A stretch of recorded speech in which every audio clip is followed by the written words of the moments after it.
سامعین کرام، آپ سن رہے ہیں ایک دلچسپ اردو جاسوسی کہانی جس کا نام ہے کفارہ۔ اس کہانی کے مصنف ہیں طارق اسماعیل ساگر، اور یہ اس سلسلے کی پہلی قسط ہے۔ مجھے امید ہے آپ کو میری یہ کاوش پسند آئے گی۔ آپ نے اگر ابھی تک میرا چینل کہانی گھر سبسکرائب نہیں کیا تو ابھی میرے چینل کو سبسکرائب کر کے بیل نوٹیفیکیشن آن کر لیجئے تاکہ آنے والی ہر نئی کہانی کی اطلاع بر وقت آپ تک پہنچ سکے۔ کھٹمنڈو کے اس بازار میں اس کی آمد کوئی نئی بات نہیں تھی۔ 3 سال پہلے بھی وہ یہاں ہائی کمیشن میں معمول کے فرائض انجام دے چکا تھا۔ یہ الگ بات ہے کہ 7 ماہ کے قیام کے بعد اچانک ہی اس کا تبادلہ مڈل ایسٹ میں ہو گیا تھا اور اسے اگلی منزل کی طرف رخت سفر باندھنا پڑا۔ اب 3 سال کے بعد ایک مرتبہ پھر وہ نیپال کے پاکستان ہائی کمیشن میں اپنے فرائض انجام دے رہا تھا۔ اس مرتبہ روانگی پر نعمان کو بطور خاص بریفنگ دی گئی تھی اور بتایا گیا تھا کہ اب حالات وہ نہیں جو 3 سال پہلے تھے، کیونکہ گزشتہ 3 سالوں میں حالات نے اتنی تیزی سے پلٹا کھایا تھا کہ بہت کچھ الٹ پلٹ کر رہ گیا تھا۔ گردش حالات نے جیسے بھارتی ایجنسیوں کے لیے خود بخود سے راہ ہموار کر دی تھی۔ اس سے پہلے تو انہیں نیپال میں کوئی بھی آپریشن کرنے سے پہلے شاید اخلاقی طور پر ہی متعلقہ حکومت کو آگاہ کرنے کی زحمت کرنی پڑتی تھی، لیکن اب معاملہ اس سے آگے نکل گیا تھا۔ کھٹمنڈو سے انڈین ایئر لائن کا جہاز اغوا ہونے کے بعد سے گویا بھارتی حکومت کو ایک ایسا بہانہ ہاتھ لگ گیا تھا جس کو وہ جب اور جیسے چاہیں اپنے حق میں استعمال کرتے تھے۔ اب انہیں نیپال میں داخلے کے لیے معمول کی اجازت بھی درکار نہیں تھی۔ بھارتی ایجنسیاں جب چاہتی بین الاقوامی سرحدوں کا تقدس پامال کرتے ہوئے دن دناتی ہوئی نیپال میں گھس جاتی اور اپنی مرضی کے نتائج حاصل کرنے میں حائل کسی بھی رکاوٹ کو خاطر میں لائے بغیر کامیابی سے اپنا آپریشن مکمل کر لیتی۔ میں جانتا ہوں تمہارے لیے یہ کوئی نئی بات نہیں، کرنل حامد نے اس کے کچھ کہنے سے پہلے ہی ہاتھ اٹھا کر اپنی بات جاری رکھتے ہوئے کہا، لیکن اب یہ لوگ بہت اونچا اڑنے لگے ہیں۔ شومئی قسمت یا پھر اس خطے میں تیزی سے آنے والی تبدیلیوں نے ان کے حوصلے بہت بڑھا دیے ہیں۔ میں تمہیں صاف صاف بتا دینا چاہتا ہوں نعمان کہ بھارتی سرحد کے ساتھ واقع بیشتر کمزور اور چھوٹے ممالک نے ذہنی طور پر بھارت کو سپر پاور کا درجہ دے رکھا ہے، منی سپر پاور، اور وہ اپنی اس برتری کو اپنے حق میں ہر طرح استعمال کرتے ہیں۔ وہاں کھٹمنڈو میں وہ اتنی ہی آزادی سے اپنا کام کرتے ہیں جتنی آزادی سے دہلی میں۔ انہوں نے اپنی بات مکمل کر کے دوبارہ قریباً ٹھنڈی کافی کا گھونٹ بھرا۔ میرے لیے یہ بہرحال پرانی خبر ہے سر۔ میں کوشش کروں گا کہ ہمارا کوئی براہ راست ٹکراؤ نہ ہو، لیکن ایسا ناگزیر ہوا تو میرے لیے شاید لگے بندھے اصولوں کی پابندی ممکن نہ رہے۔ نعمان نے حسب عادت کرنل حامد کی بات کو سیریس نہیں لیا تھا۔ بٹ میں پھر بھی یہی چاہوں گا کہ تمہاری وجہ سے وزارت خارجہ کے لیے کوئی نیا مسئلہ کھڑا نہیں ہونا چاہیے۔ کرنل حامد نے اپنی دانست میں فیصلہ کن لہجے میں کہا تھا۔ میری کوشش ہوگی سر کہ کوئی پھڈا نہ ہو۔ نعمان نے کرنل کا موڈ خراب کرنا مناسب نہیں جانا۔ ٹھیک ہے، مجھے بھی تم سے یہی امید رکھنی چاہیے۔ کرنل حامد نے خلاف عادت مسکرانے کی کوشش کی تھی۔ بریفنگ روم سے باہر آ کر نعمان نے لمبا سانس لیا۔ اس کے لیے سب سے تکلیف دہ مرحلہ یہی ہوتا تھا جب اسے نصیحت آموز قسم کی بریفنگ کا سامنا ہوتا۔ وہ دشمن سے دشمن کی زبان میں بات کرنے کا قائل تھا، لیکن یہاں صورتحال مختلف تھی۔ شاید اس کے سینئر اس کے مزاج کو سمجھتے ہوئے اسے وقتاً فوقتاً ایک آدھ ڈوز اس نوعیت کی بریفنگ کی دے دیا کرتے تھے، اور ان کا خیال تھا کہ اس طرح شاید نعمان کو کول ڈاؤن رکھا جا سکتا ہو۔ ایسا نہیں تھا کہ نعمان کوئی سر پھرا ہو۔ دوران تربیت اس کا شمار اپنے گروپ کے پہلے 3 لڑکوں میں ہوتا تھا۔ اس کی جسمانی اور ذہنی صلاحیتیں ہم وزن تھیں۔ کیا مجال جو کبھی اس نے اپنے کسی انسٹرکٹر کی خود سے متعلق تیار کردہ بیلنس رپورٹ بگڑنے دی ہو۔ کاؤنٹر انٹیلیجنس میں اس کی کامیابیاں بے مثال تھیں۔ تمام سفارتی آداب ملحوظ خاطر رکھتے ہوئے اس نے حیرت انگیز حد تک شاندار نتائج حاصل کیے تھے اور را کو پاکستان میں ناکوں چنے چبانے پر مجبور کر دیا تھا۔ اس کی انہی صلاحیتوں کو دیکھنے کے بعد اس کا انتخاب ایکسٹرنل کے لیے کیا گیا تھا۔ پہلی پوسٹنگ ہی اسے دہلی میں ملی تھی۔ اپنے قیام بھارت کے 1.5 سال میں اس نے ثابت کر دکھایا تھا کہ اس کا کوئی بھی عمل جذباتی نہیں ہوتا، اور وہ اپنی تربیت کے عین مطابق ہاتھوں سے انتہائی کم اور ذہن سے بہت زیادہ کام لینے کا قائل ہے۔ دہلی میں اس کا قیام اس کی زندگی کا پہلا لیکن ناقابل فراموش تجربہ تھا، جس نے اسے شدت سے اس بات کا قائل کر دیا کہ جس دشمن سے اس کا سامنا ہے وہ سفارتی آداب سے قطعی نابلد اور بغیر کسی ہچکچاہٹ سے محض اپنی مرضی کے نتائج حاصل کرنے کے لیے غیر سفارتی، غیر آئینی اور غیر اخلاقی حرکت کرنے کا عادی ہے۔ خصوصاً آخری دنوں میں ہونے والے حادثے نے تو اسے یقین دلا دیا تھا کہ دشمن کو اس کی زبان میں جواب دینا ہی بہترین حکمت عملی ہے۔ اسے نروپا اب تک نہیں بھولی تھی۔ خود کو آرٹ کی ٹیچر بتانے والی نروپا نے اپنی پہلی ہی ملاقات میں اسے ایسے ایسے نرت بھاؤ دکھائے تھے جن سے کسی بھی نوجوان کا ڈھیر ہو جانا کوئی اچنبے کی بات نہیں تھی، لیکن نروپا اور اس کے ڈیسک انچارج آشیش کمار دونوں ہی دھوکہ کھا گئے۔ آشیش کمار را کے مقامی ڈیٹ کا انچارج اور ایجنسی کے نزدیک سرمایہ کی حیثیت رکھتا تھا۔ اس نے جب اپنے پیشرو سورج بھان سے چارج لیا تو بھان نے بطور خاص نمان کی فائل اس کے سامنے رکھتے ہوئے اپنی دانست میں اسے ٹپ دی تھی: اس بٹیرے کو پھانس لو، ساری زندگی کی روٹیاں ہیں۔ بھان نے مسکراتے ہوئے بڑی مکاری سے اپنی بائیں آنکھ دبا کر اپنی بات میں شدت پیدا کرتے ہوئے کہا: نو پرابلم۔ آشیش کمار نے لاپرواہی سے کندھے اچکاتے ہوئے فائل ایک طرف رکھ دی۔ اس نے محض ایک طائرانہ سی نظر میں نعمان کی تصویر اور راہ میں اس کے متعلق موجود تفصیلات پر ڈالی تھی۔ اتنا ایزی نہ لینا اسے، بھان قدرے سیریس ہو کر بولا۔ ارے چھوڑو یار، تم لوگوں نے تو انہیں کچھ زیادہ ہی سر پر نہیں چڑھا رکھا؟ آشیش نے بے نیازی دکھائی۔ دیکھو آشیش، میں جانتا ہوں تمہارا ٹریک ریکارڈ بہت اچھا ہے، کمپنی والے تمہیں بہت مانتے ہیں، میں بھی تمہاری عزت کرتا ہوں، لیکن پاکستانیوں سے ڈیل کا تجربہ میرا تم سے بہرحال زیادہ ہے۔ بھان کو آشیش کا یہ انداز اچھا نہیں لگا تھا۔ گو کہ وہ ہم مرتبہ تھے، لیکن وہ بہرحال آشیش سے 5 سال سینئر تھا۔ اگر آشیش کے باپ کی طرح اس کے باپو بھی بیوروکریسی میں کوئی سیکرٹری لیول کی توپ نہیں تھے تو یہ اس کا قصور نہیں تھا۔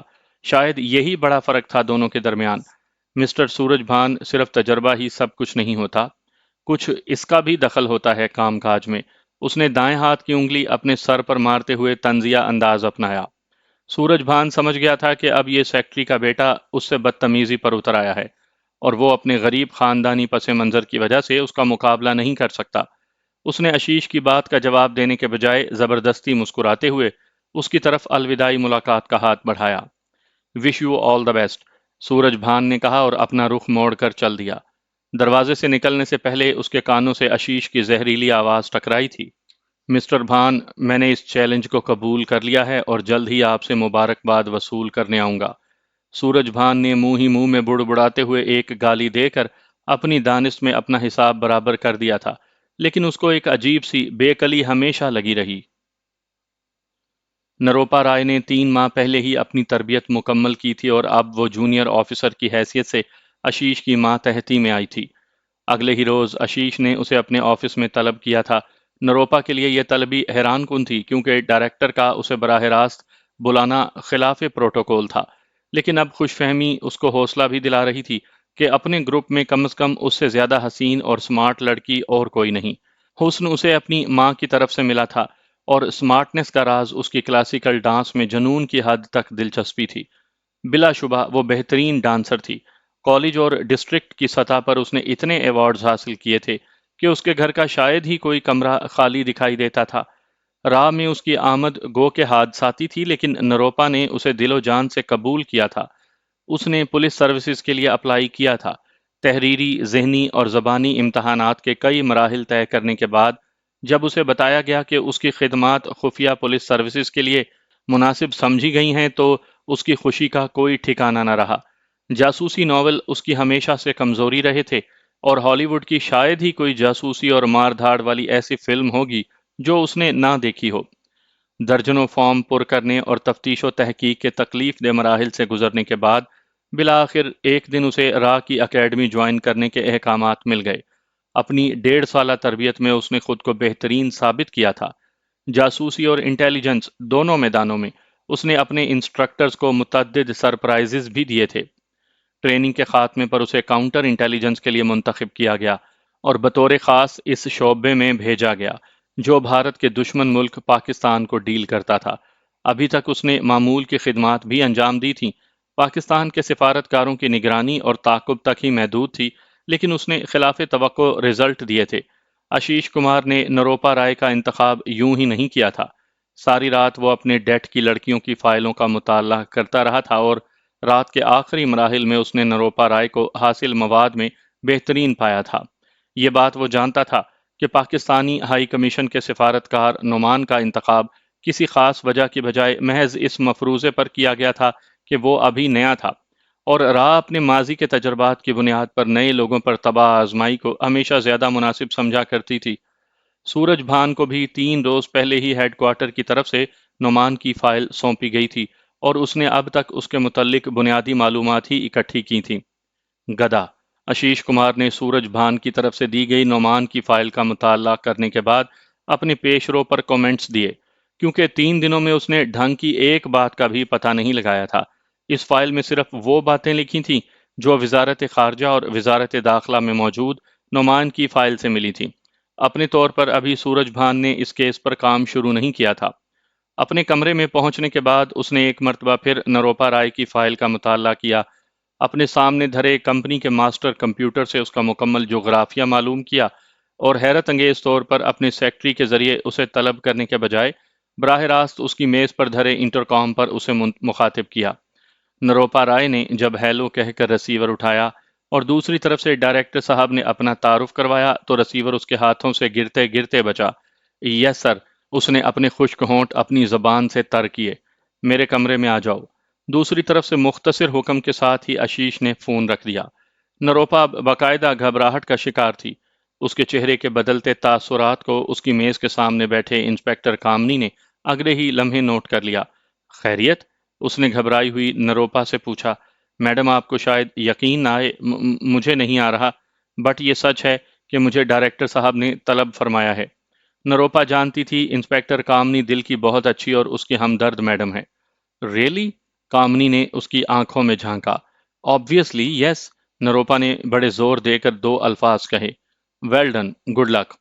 کامنی اس سے زیادہ کچھ کہنے کی جسارت نہیں کر سکتی تھی، کیونکہ اس کے دل و دماغ نے اسے ایک ہی بات سمجھائی تھی کہ بالآخر نروپا کا سراپا اس کے کام آ گیا۔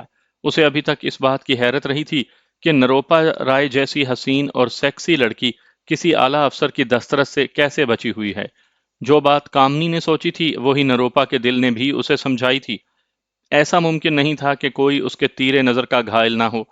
وہ یہاں سے اٹھ کر پہلے واش روم میں گئی تھی، جہاں اس نے اپنے بٹوے سے لپسٹک نکال کر اپنے ہونٹوں پر جمی خون رنگ سرخی کو مزید گہرا کیا، پھر آنکھوں اور سارے جسم کا تنقیدی جائزہ لینے کے بعد قدرے مطمئن ہو کر ڈائریکٹر صاحب کے کمرے کی طرف گئی تھی۔ پروٹوکول کے مطابق اس نے براہ راست کمرے میں جانے کے بجائے پی اے کو رپورٹ کی تھی، جس کے لیے یہ اطلاع کسی دھماکے سے کم نہیں تھی کہ ڈائریکٹر آشیش کمار نے اسے انٹرکام پر براہ راست حاضر ہونے کا حکم دیا ہے۔ کان تو صحیح ہے نا تمہارے؟ بوڑھے پی اے نے اسے قریباً جھاڑتے ہوئے پوچھا۔ نروپا کو غصہ تو آیا، لیکن وہ سنبھل گئی، کیونکہ پی اے کی ناراضگی کا خطرہ وہ مول نہیں لے سکتی تھی۔ آف کورس سر۔ اس کے لیے اپنے لہجے کی کڑواہٹ پر قابو پانا ممکن نہیں رہا تھا۔ پی اے کو پریشانی لاحق تھی کہ وہ ڈائریکٹر صاحب کو اس کی آمد کی اطلاع دے یا نہ دے۔ ایک معمولی سی آفیسر نے اسے کہا تھا کہ ڈائریکٹر نے اسے طلب کیا ہے۔ یہ کیسے ممکن ہے؟ اگر ایسا ناگزیر ہی تھا تب بھی وہ براہ راست اسے بلا ہی نہیں سکتا۔ ایسا ماضی میں تو کبھی نہیں ہوا تھا۔ لیکن ماضی میں اس کا واسطہ کبھی ایسے آفیسر سے پڑا بھی تو نہیں تھا۔ بوڑھے پی اے نے سوچا، کیونکہ 2 دنوں کی ماتحتی نے پی اے کو ایک بات اچھی طرح باور کروا دی تھی کہ آشیش کمار کو اپنے پیش رو افسروں کے برعکس چمچا گیری سے سخت نفرت ہے، اور وہ پریشان کن حد تک ٹیڑھا آفیسر ہے، نہ جانے کب کیا کر گزرے۔ 2-3 منٹ تک شش و پنج میں مبتلا رہنے کے بعد وہ ابھی سوچ ہی رہا تھا کہ صاحب کو اطلاع دے یا نہ دے۔ کم از کم نروپا رائے اتنی باہمت نہیں تھی کہ اس کے سامنے جھوٹ بولتی کہ انٹرکام کی گھنٹی بجی۔ یس سر، اس نے مستدی سے فون اٹھاتے ہوئے کہا۔ تمہارے پاس نروپا رائے موجود ہے؟ ڈائریکٹر صاحب نے پوچھا۔ یس سر۔ پی اے کچھ گھبرایا۔ کتنی دیر سے؟ کرخت لہجے میں سوال ہوا۔ سر، ابھی آئی ہے۔ پی اے مزید گھبرا گیا۔ تم کچھ زیادہ بوڑھے ہو گئے ہو درگا داس۔ آشیش کمار کا لہجہ طنزیہ کاٹ کھانے والا تھا۔ میں سمجھا نہیں سر۔ بے وقوف، میں نے 5 منٹ پہلے اسے کال کیا تھا۔ تمہارے ساتھ کیا جھک مار رہی ہے؟ اندر بھیجو اسے۔ انہوں نے غصے میں ڈانٹتے ہوئے فون بند کر دیا۔ یس سر۔ پی اے نے کپ کپاتے ہاتھوں سے فون رکھا۔ مس نروپا رائے، آپ کو بتانا چاہیے تھا کہ صاحب نے ابھی بلایا ہے، فوراً۔ اس نے اپنے تجربے اور عادت کے مطابق سارا ملبہ نروپا رائے پر ڈالتے ہوئے کہا۔ میں نے تو آپ سے یہی کہا تھا انکل۔ نروپا بھی جان گئی کہ کیا گڑبڑ ہے۔ اوکے، آپ تشریف لے جائیں، صاحب منتظر ہیں، اور ہاں، پلیز انہیں یہی بتائیے کہ آپ ابھی آئی ہیں۔ اس نے آخری فقرہ بڑے ملتجی لہجے میں کہا تھا۔ نروپا کو نہ چاہتے ہوئے بھی اس کی بے بسی پر ہنسی آ گئی اور وہ مسکراتے ہوئے ہی صاحب کے کمرے میں داخل ہوئی تھی۔ کمرے میں داخل ہوتے ہی اس نے ایڑیاں بجا کر آداب کہا اور آشیش کمار کی طرف متوجہ ہوئی جو کسی سے فون پر بات کر رہا تھا۔ دوران گفتگو اس نے ہاتھ کے اشارے سے نروپا کو سامنے بیٹھنے کے لیے کہا۔ نروپا شکریہ ادا کرتی اس کی میز کے سامنے آرام دہ کرسیوں میں سے ایک پر براجمان ہو گئی۔ اس دوران وہ کنکیوں سے کمرے کا جائزہ لیتی رہی۔ اب فون رکھ کر وہ نروپا رائے سے مخاطب تھا۔ میں نے تمہیں اپنے کمرے میں طلب کیا تھا۔ خلاف توقع سوال نے نروپا کو گڑبڑا کر رکھ دیا۔ سر میرا مطلب ہے سر، میں اس طرح براہ راست ڈیم اٹ، کیا میں لگا رکھی ہے؟ یہ کوئی بیوروکریسی کا آفس نہیں، ہم سب پریکٹیکل لوگ ہیں۔ آئندہ میرے بلانے پر پی اے کے پاس جانے کی ضرورت نہیں۔ اینی وے، کیا پیو گی تم، چائے یا کافی؟ آخری فقرے نے جہاں نروپا کے کسے ہوئے اعصاب ڈھیلے کر دیے، وہاں اسے یہ بھی علم ہو گیا کہ یہ ذرا مختلف قسم کا باس ہے۔ کافی سر، اس نے فوراً ہی کہہ دیا، حالانکہ عام حالات میں وہ کافی کم ہی پیتی تھی۔ آشیش کمار نے فون پر کافی لانے کا حکم دیا اور اب وہ اس سے مخاطب تھا۔ مس نروپا رائے، ہم لوگ اس ڈپارٹمنٹ میں، خصوصاً میرے آفس میں، کلرکی کرنے نہیں آئے۔ میں خود پریکٹیکل بندہ ہوں اور ایسے ہی لوگوں کو پسند کرتا ہوں۔ میں نے آپ کا ریکارڈ دیکھا ہے، ونڈرفل، شاندار، لیکن آپ یہاں بیٹھی کلرکی کر رہی ہیں، یہ اچھی بات نہیں۔ سر، ہم تو آفیسرز کے تابع ہیں۔ نروپا نے ہمت کی۔ وہ ابھی تک سمجھ رہی تھی کہ آشیش کمار نے فائل والی بات روٹین میں کہی ہے، ضرور اصلیت وہی ہے جس کا اس نے اندازہ لگایا تھا۔ مجھے ماضی سے کچھ لینا دینا نہیں ہے، میرے ساتھ وہی لوگ چل سکتے ہیں جو کام کریں گے۔ آشیش کمار نے فون کی گھنٹی کو نظر انداز کرتے ہوئے کہا۔ مائی پلیجر سر۔ نروپا نے حوصلہ پکڑا۔ مس رائے، یہ تصویر دیکھو۔ اس نے نروپا کے سامنے نعمان کی تصویر پھینکی۔ یس سر، دیکھ لی سر۔ نروپا نے تصویر کا بھرپور جائزہ لے کر کہا۔ یہ ہائی کمیشن کا آفیسر ہے۔ پرسوں سری لنکا ایمبیسی کی تقریب میں اس نے شرکت کرنی ہے، جہاں تم بھی شریک ہو رہی ہو۔ تمہارا نام نروپا رائے ہی ہے اور تم دلی کے ڈانسنگ ودیالے یعنی اسکول کی ٹیچر ہو۔ چونکہ یہ تقریب بھی کتھا کلی کے حوالے سے ہو رہی ہے، لہٰذا تمہیں بھی وہاں مدعو کیا گیا ہے۔ یہ ہے وہ سکول جہاں تم ٹیچر ہو۔ اس نے یہ کہتے ہوئے ایک کاغذ پر لکھا ایڈریس اس کی طرف بڑھایا۔ یہ وہی سکول تھا جہاں سے نروپا رائے نے کلاسیکل ڈانس کی تربیت حاصل کی تھی۔ وہ اپنے باس کے شاندار ہوم ورک پر دل ہی دل میں اسے داد دے رہی تھی۔ یس سر، دوبارہ متوجہ ہوتے ہوئے نروپا نے کہا۔ اسکول کی پرنسپل سے مل لینا، اسے بریف کر دیا گیا ہے۔ مس نروپا رائے، میں چاہتا ہوں کہ تم مسٹر نعمان کو کلٹیویٹ کرو۔ اس نے شکار پھانسنے کے لیے انٹیلیجنس کی مخصوص اصطلاح استعمال کرتے ہوئے اسے ہدایت کی۔ Okay sir. نروپا خود کو خاصا ہلکا پھلکا محسوس کر رہی تھی۔ اس کے باس نے ایک اہم مشن کے لیے اس جیسی جونیئر آفیسر کا انتخاب یوں ہی نہیں کیا تھا۔ میں اپنے ماتحتوں کو چانس ضرور دیا کرتا ہوں مس رائے، یہ میرا اصول ہے، لیکن مجھے ہر صورت پازیٹیو رزلٹ چاہیے۔ یہ بھی میرا اصول ہے۔ اس نے اچانک ہی بدلے ہوئے لہجے میں بات کی تو نہ جانے کیوں نروپا رائے کو اپنی ریڑھ کی ہڈی میں سنسناہٹ کا احساس ہوا۔ آئی ول ڈو مائی بیسٹ سر، یعنی میں انتہائی کوشش کروں گی جناب، اس نے سنبھل کر جواب دیا۔ نو نو، آشیش کمار نے اس کی طرف عجیب سی نظروں سے دیکھ کر کہا، یہ کوشش کا لفظ مجھے کچھ اچھا نہیں لگتا۔ ہم پروفیشنل لوگ ہیں مس رائے، ہمیں اس بات کی تربیت دی گئی ہے اور ایسا کرنا ہمارا فرض ہے۔ مس رائے، ہمیں یہاں پازیٹیو رزلٹ پروڈیوس کرنے کی تنخواہ ملتی ہے، کوشش کرنے کی نہیں۔ نروپا چند ثانیے کو ضرور گھبرائی لیکن پھر سنبھل گئی، اور وہ اس شاندار چانس کو ضائع نہیں کرنا چاہتی تھی۔ آئی ول ڈو اٹ سر، میں ضرور کروں گی سر، اس نے بڑے اعتماد سے کہا۔ گڈ، شاباش، دس وے، یہی مجھے پسند ہے۔ وہ مسکراتا ہوا نارمل موڈ میں آ گیا۔ اب وہ نعمان سے متعلق دستیاب معلومات نروپا رائے تک منتقل کر رہا تھا، جو بڑے غور سے اس کی بات سن رہی تھی۔ قریباً پون گھنٹے کے بعد جب وہ سارا آپریشن اور اس کی پلاننگ طے کر کے کمرے سے برآمد ہوئی تو بوڑھے پی اے نے کھڑے ہو کر اس کو تعظیم دی تھی۔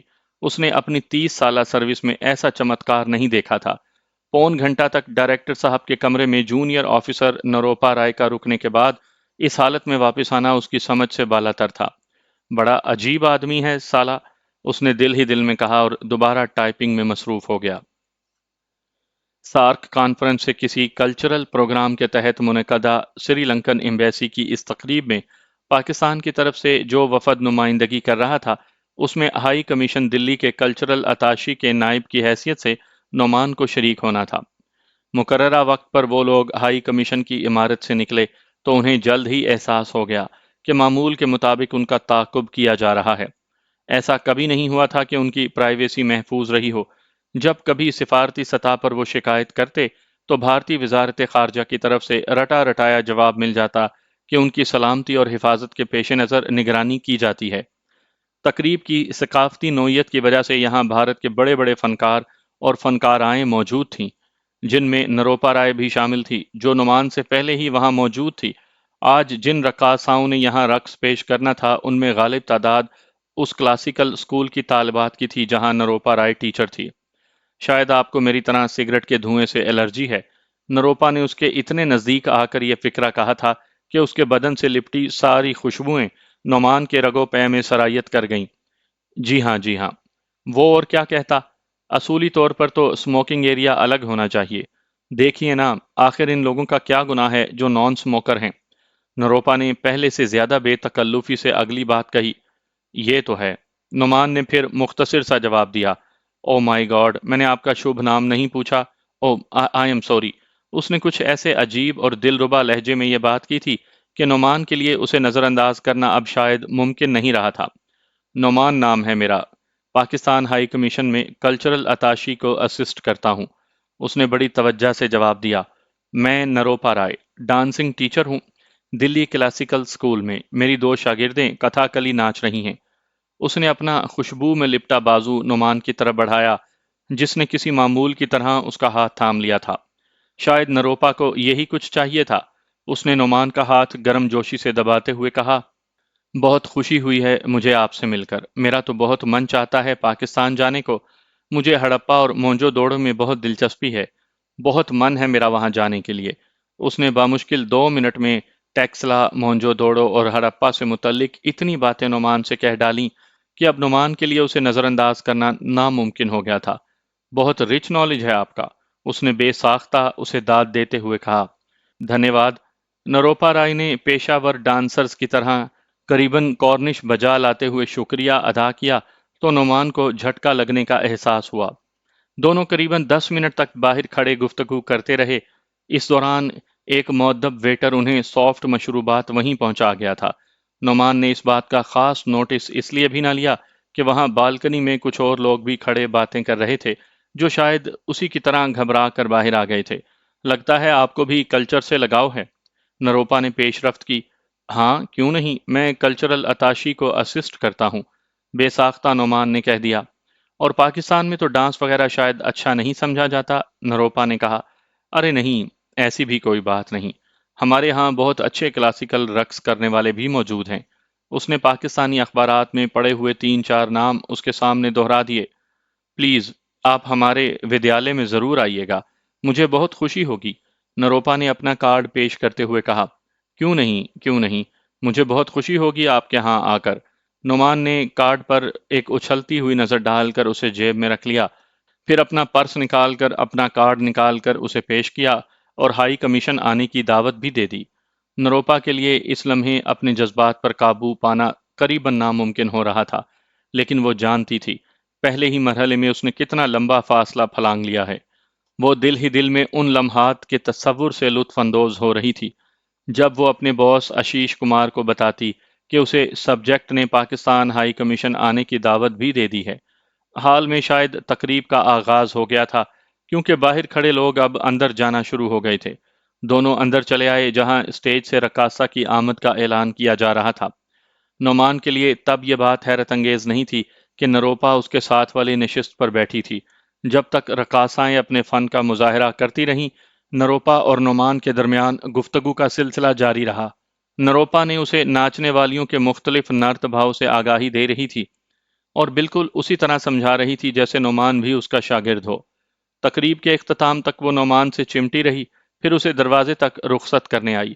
جب نعمان اپنی کار چلاتا ہوا ہائی کمیشن کی عمارت کی طرف جا رہا تھا تو اس کے لیے یہ بات کسی اچنبے سے کم نہیں تھی کہ اس کا تعاقب نہیں کیا جا رہا۔ آشیش کمار کے سامنے موجود نروپا رائے خود کو ہوا میں تیرتے ہوئے محسوس کر رہی تھی کیونکہ اس کی توقعات کے عین مطابق اس کے باس نے دل کھول کر اسے داد دی تھی۔ کل ہی اسے فون کرو اور وہاں پہنچ جاؤ، but very careful. Ashish Kumar نے انٹرکام پر اپنے پی اے کو کافی لانے کا حکم دیتے ہوئے کہا۔ سر، اب وہ بچ کر نہیں جا سکتا، نروپا نے کہا۔ نو، نہیں مس نروپا رائے، اوور کانفیڈنٹ یعنی ضرورت سے زیادہ بااعتماد لوگ کبھی کبھی اس بری طرح ٹھوکر کھاتے ہیں کہ پھر ان کو سنبھلنے کے چانسز ہی ختم ہو جاتے ہیں۔ میری بات سمجھ رہی ہیں نا آپ؟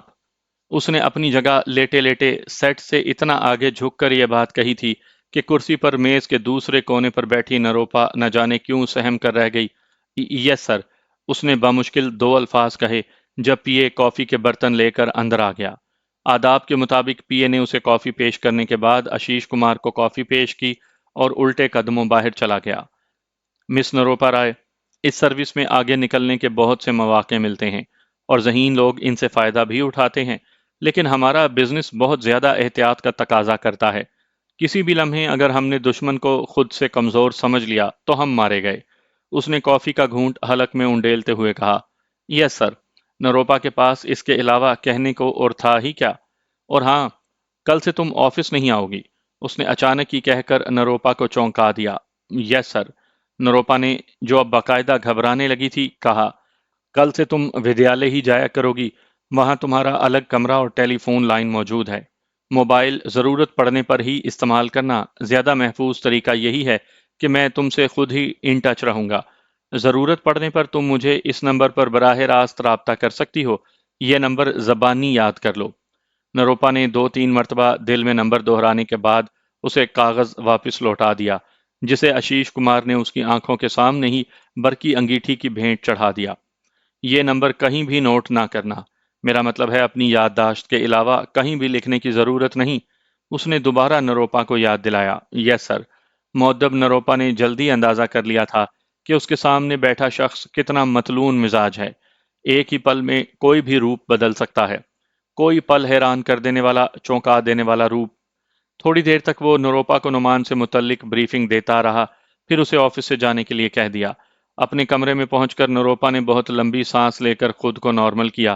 انسپیکٹر موہنی اس کے چہرے کی بدلتی کیفیات سے اندازہ لگا سکتی تھی کہ وہ آشیش کمار سے مل کر آ رہی ہے، کیونکہ اس سے ملاقات کے بعد اپنے کمرے میں آنے والے قریباً ہر دوسرے افسر کا یہی رد عمل ہوتا تھا۔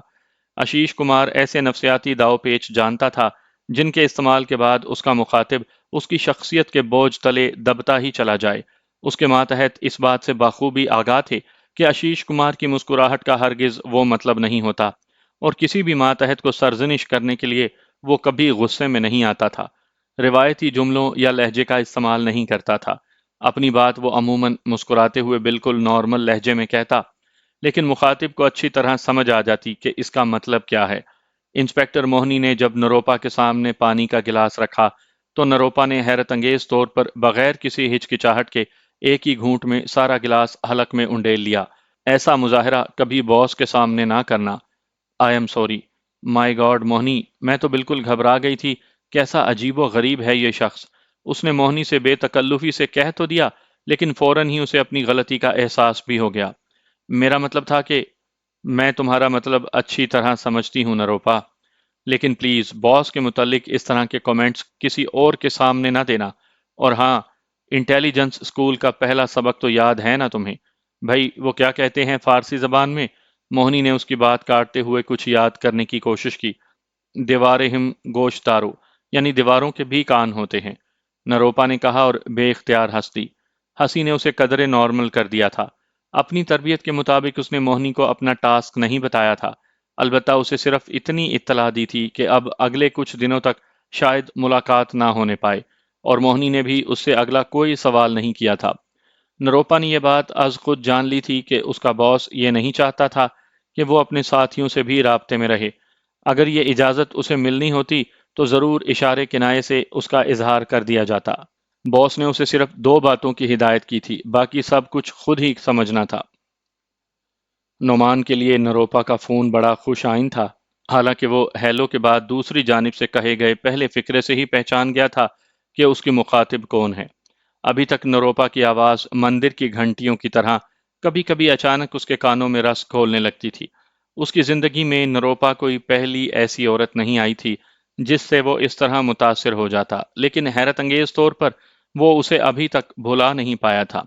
نروپا کے جسم کی سنولاہٹ اور آنکھوں کی حیرت ابھی تک اس کے لاشعور سے چمٹی تھی۔ تھینک گوڈ، مجھے تو ڈر لگ رہا تھا کہیں آپ نے مجھے بھلا ہی نہ دیا ہو۔ نعمان کی سماعت سے اپنی شناخت کا اقرار سننے کے بعد اس نے دل ہی دل میں خوش ہوتے ہوئے کہا، نہیں مس نروپا، اس بزنس میں لوگوں کا ملنا جلنا تو لگا ہی رہتا ہے، لیکن کچھ لوگوں سے تھوڑی دیر کے لیے ملیں بھلایا نہیں جا سکتا۔ اس نے یہ بات ارادتاً نہیں بلکہ کسی منصوبہ بندی کے بغیر ہی کہہ دیا تھا، اور اب اسے افسوس ہو رہا تھا کہ اس نے نہ چاہتے ہوئے بھی سچ کیوں کہہ دیا۔ یہی مجھے کہنا تھا مسٹر نعمان۔ نروپا نے تاک کر اگلا نشانہ لگایا۔ اس نے فون پر اگلے روز آنے کی اجازت مانگی تھی۔ یہ بات نروپا اسے تقریب میں بتا چکی تھی کہ وہ روزانہ پاکستانی ہائی کمیشن کے سامنے سے گزر کر اپنے اسکول جاتی ہے، اور اسی راستے پر اس کی واپسی بھی ہوتی ہے، جس پر بے ساختہ نعمان نے کہا تھا کہ کبھی ہمارے ہاں بھی تشریف لائیے نا، اور اگلے روز تو اس نے آنے کی اجازت بھی طلب کر لی تھی۔ اینی ٹائم مس نروپا۔ چشم ماں روشن دل ماں شاد، نعمان نے بڑی فراخ دلی سے کہا۔ نروپا نے فون پر گفتگو سے احتراز کیا تھا کیونکہ وہ اپنے مخاطب کو اپنے شہر سے نکلنے کا موقع دینے کے لیے تیار نہیں تھی۔ اگلے روز اس کی آمد نعمان کے لیے بڑی خوش آئند تھی۔ نروپا نے خود کو بنانے سنوارنے میں خاصی بے نیازی دکھائی تھی، اور جب نیلی ساڑی میں لپٹی وہ اپنی ماروتی کار سے باہر نکلی تو استقبالیہ سے نعمان کے کمرے تک راستے میں آنے والے ہر ڈیسک پر بیٹھنے والوں نے ایک مرتبہ تو ضرور اسے گردن اٹھا کر دیکھا تھا۔ جب وہ نعمان کے کمرے میں داخل ہوئی تو اچانک ہی نعمان کو اپنا کمرہ مندر میں بدلتا محسوس ہوا، ایسا مندر جہاں صدیوں سے رکھی مورت نے اچانک ہی انسانی شکل اختیار کر لی ہو۔ وہ اپنی جگہ سے بے ساختہ اٹھا اور اپنی طرف بڑھے نروپا کے نرم و نازک ہاتھ کو چند سیکنڈ تک لاشعوری طور پر اپنے ہاتھ میں پکڑ کر کھڑا رہا۔ بیٹھنے کے لیے نہیں کہیں گے؟ نعمان کی خود سپردگی پر نروپا نے فاتحانہ انداز سے سوالیہ تبصرہ کیا۔ او پلیز۔ اس نے اچانک ہی نروپا کا ہاتھ چھوڑ دیا۔ نروپا اس کے سامنے بیٹھی تھی اور نعمان کہیں بہت دور پہنچ چکا تھا۔ اسے اپنے گاؤں کی سامنے والی پہاڑی پر بنا وہ بدھو کا اسٹوپا یاد آ گیا جہاں اس کے بزرگوں کے مطابق سالوں تک بدھ بھشکو گوتم بدھ کی عبادت کیا کرتے تھے، اور اب جہاں سے مختلف روایات کے مطابق اب بھی کبھی کبھی سازوں کی جھنکار اور پراسرار آوازیں سنائی دیتی ہیں۔ اسی لمحے اسے نروپا رائے بھی صدیوں پہلے کی کوئی پجارن دکھائی دی۔ اس کی آنکھوں میں بسنے والی حیرت دو چند ہو گئی تھی۔ نعمان کمزور لمحوں کی گرفت میں جکڑا تھا، لیکن اس نے جلد ہی اپنی کمزوری کا اندازہ کر لیا، اور زندگی میں پہلی مرتبہ اسے خود پر غصہ بھی آیا تھا کہ وہ اس لڑکی کے سامنے اتنا کمزور کیوں پڑ گیا ہے۔ اس کیفیت سے اس نے اپنی تربیت کے بل بوتے پر جلد ہی نجات حاصل کر لی، اور اب بالکل نارمل ہو کر اس سے باتیں کر رہا تھا۔ اس روز نروپا نے اس کے ساتھ 2 ڈھائی گھنٹے گزارے۔ اس کی فرمائش پر نعمان نے اسے ہائی کمیشن میں موجود پاکستان کے ثقافتی ورثے سے متعلق کچھ کتابیں، تصاویر اور فلمیں دکھائی تھیں جن سے نروپا بہت متاثر دکھائی دے رہی تھی۔ نعمان اسے رخصت کرنے کے لیے گیٹ تک آیا تھا۔ اس نے رخصت ہوتی نروپا رائے سے وعدہ کیا تھا کہ وہ ضرور اس کے ودیالیہ میں آئے گا۔ دھمپت سنگھ اور آشیش کمار کی ملاقات سیف ہاؤس میں ہوئی تھی۔ گو کہ دھمپت اس کا ماتحت تھا اور اس کے ڈیٹ میں کام کر رہا تھا، لیکن یہ آشیش کی عادت تھی کہ وہ رازداری کا ضرورت سے زیادہ ہی اہتمام کرتا تھا۔ اس نے ڈیٹ کمانڈر بننے کے بعد بھی اپنی اکیڈمی کی ابتدائی تعلیمات کو بھلایا نہیں تھا، جہاں اپنی مکمل رازداری کا اہتمام کرنا سکھایا اور سمجھایا جاتا تھا۔